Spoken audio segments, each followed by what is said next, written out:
Good morning from the White House in Washington. This day, October 16, 1940, will forever be an historic date in the lives of the American people. Historic because, for the first time, civilians register for military service in peacetime. Here in Washington, the capital of the nation, approximately 96,000 young men will fill out registration cards. In New York, there will be more than 1 million. In Chicago, hundreds of thousands. In every city, every village, men between 21 and 36 will fill out the little yellow cards, which may be their first step toward a year in our armed forces. It is estimated that in all 16 million men will troop to schools, polling places, and other offices to register their names. In the White House, the President is seated before the NBC microphones, waiting to bring a message to the millions of men who today will register. Ladies and gentlemen, the President of the United States. Men and women of the United States, on this day, more than 16 million young Americans are reviving the 300-year-old American custom of the muster. They are obeying that first duty of free citizenship by which from the earliest colonial times every able-bodied citizen was subject to the call for service in the national defense. It is a day of deep and purposeful meaning in the lives of all of us. For on this day, we Americans proclaim the vitality of our history, the singleness of our will, and the unity of our nation.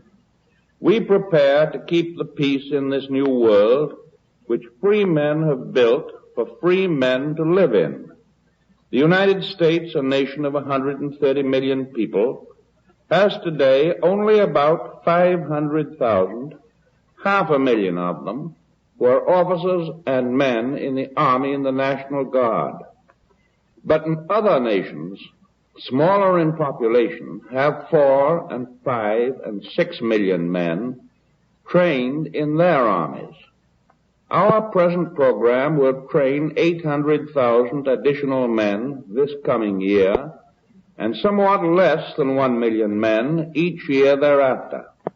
It is a program that is obviously for defensive preparation, and of defensive preparation only. Calmly, without fear and without hysteria, but with clear determination, we are building guns and planes and tanks and ships, and all the other tools which modern defense requires. We are mobilizing our citizenship, for we are calling on men and women and property and money to join in making our defense effective. Today's registration for training and service is the keystone in the arch of our national defense.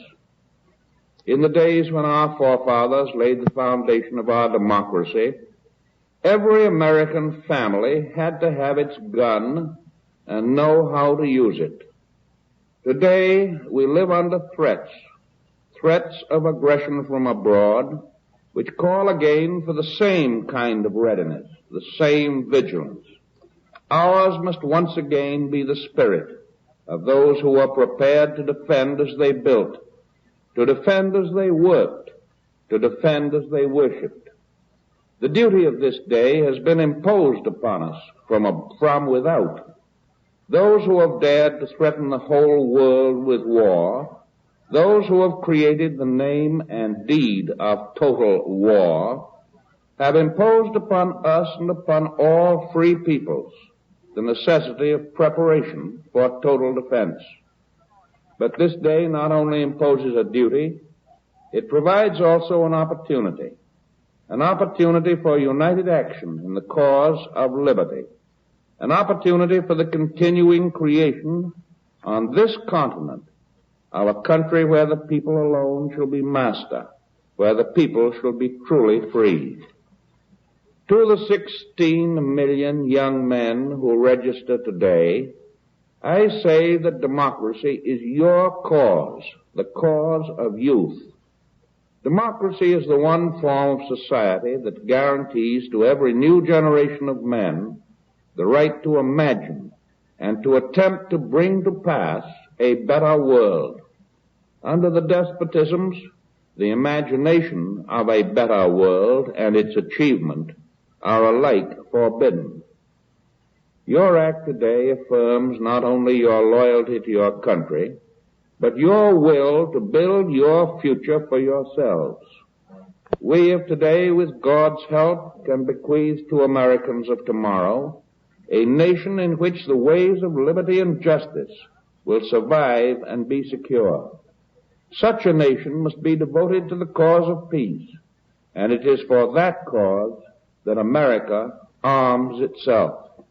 It is to that cause, the cause of peace, that we Americans today devote our national will and our national spirit and our national strength. Ladies and gentlemen, you have heard the President of the United States speak to the 16 million or more young men who today register under the Selective Service Law for possible military duty. The President arose earlier than usual this morning to deliver this message as the millions of young men visited schools, polling places, and other offices to fill in the registration cards.